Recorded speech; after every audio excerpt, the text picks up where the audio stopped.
somewhere off-site to store all its information, technology, equipment. Hence the growing need for these huge warehouses full of hardware and software. Which brings us to CyrusOne. The symbol here is CONE, C-O-N-E, a data center real estate investment trust that provides mission-critical facilities to nearly 1,000 customers. Here's a stock that's already rallied nearly 25% year-to-date. I bet it's got more room to run because this is such a fabulous growth story. Plus, CyrusOne reported a strong quarter earlier this month, and the company pays you a bountiful 3% yield. So let's take a closer look with Gary Watazik. He's the president and CEO of CyrusOne. Find out more about how his company's doing, where it's headed. Gary, welcome back to Mad Money. Good to see you, sir. Have a seat. Thanks for having me, Jimmy. All right, so I had this theory I'm going to bounce off you. If the dividend is really just kind of ice cream here. That's right. All right? And what's amazing to me is if you weren't a real estate investment trust, we want that obvious pass-through. Right. But it's also a cohort. You're just being pulled down, if anything, by the whole cohort. Yeah. Well, it's an interesting company. We are a real estate trust, so we do trade with that. But I think you want that. But what you're seeing more and more of, though, is a rotation out of some of the traditional asset food groups within the real estate sector, and it's one that's growing. So Okay, good. we grow 5-6 times faster than the typical retail. All right, because the reason I point that out is because someone might say, well, wait a second, 3%, that yield is not that great, but this is a growth stock that gives you a 3% yield. Those are hard to find. Yeah, it's a dividend play with a value story attached to it. Now, you say in your conference call, you say that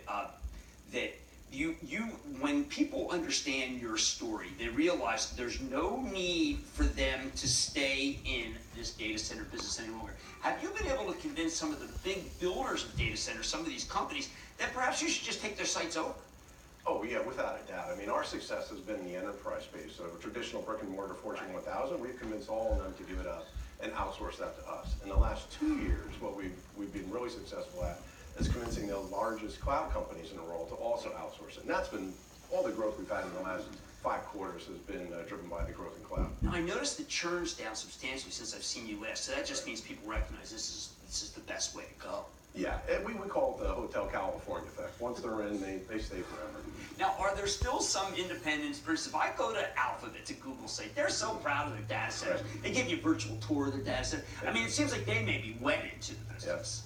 I think for the time being, maybe that might be the case, but more and more are not choosing to build their own. We have 9 of the top 10 largest cloud companies as customers, and we expect that that's going to continue to grow over the next decade. Now, I saw that you took a giant piece of land in Washington, the state of Washington. I can't necessarily presume that that's going to be for Amazon, but I have to presume that you have enough customers that it's going to be able to be immediately filled. Sure. So Quincy, Washington has the lowest power rates in the country. Is that because it's hydro? Yeah, hydro, and so it's green. It's a great green story, and really cheap. But it comes down to dollar and cents, and the cost savings from having a data center here for like a 20 megawatt customer versus up there is about a $20 million difference in electrical savings. What's the friction? In other words, if you build all of your sites there, what does that mean? I mean, to me, I said to myself, wow, I can do nothing but hydropower, but you need to be closer to some of the other, in Chicago, you're in Texas, Sure. Virginia, you can't just put it all where. Yeah, everything is application driven. So there's some applications that don't require a high degree of latency, and those applications are going to go in low cost environments. So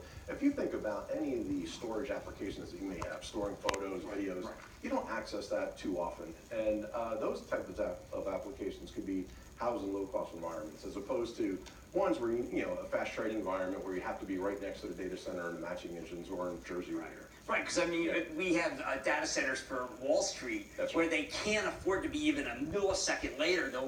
That's not this kind of case. No, well, we actually own that one. So, you do? So okay. we acquired the Chicago Mercantile Exchange's data center a year and a half ago. So we actually have, all the forward contracts are basically going through our facility in Chicago now, or actually in Aurora, outside of Chicago. When I look at it does seem like the growth has accelerated. I'm wondering whether that isn't people who recognize, we really have no business being in this business, and these other guys really know how to do it.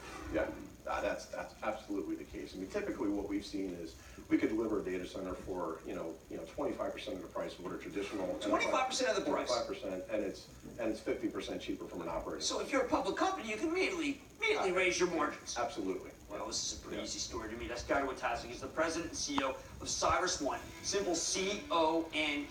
This is a growth stock that happens to be a real estate investment trust. Mad Money's back in the break. Thanks.